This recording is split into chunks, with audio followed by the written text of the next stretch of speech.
Alright, so here's how to play the freeze frame slow zoom song. I just thought this would be a fun lesson. So anyway, just standard tuning here. Now we're going to start with a little slide up, kind of that like whoosh sound thing that happens. So you're going to slide from 2nd fret to 4th fret on the low E. So you're going to pluck 2nd fret and slide up to 4th fret and then pluck again.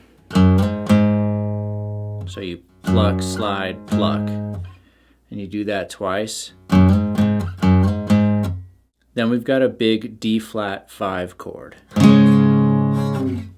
So what you're going to do for that is, if you set your index finger 4th fret of A, ring finger 6th fret of D, pinky 6th fret of G, that gives you a very basic D flat 5 power chord. So you would technically just be strumming from the A string through the G. But if you take your index finger and hop it up so that it's kind of barring across the 4th fret of the low E string as well as the 4th fret of the A, then you get a little extra like low end on the chord.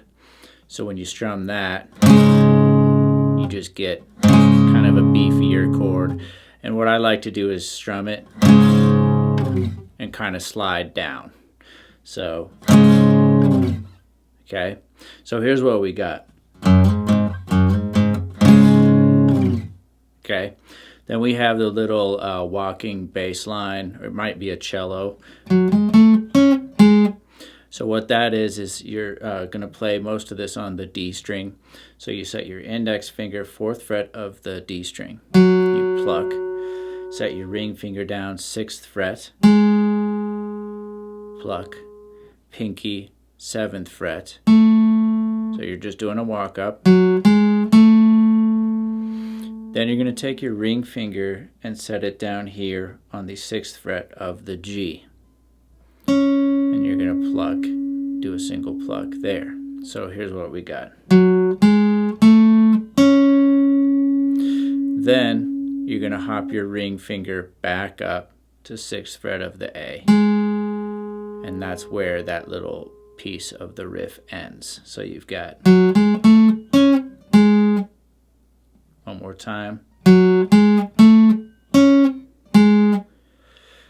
Then you do your big D5 power chord with the slide down, and then you repeat that riff again.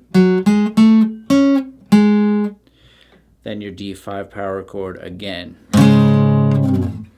Then the riff starts over completely.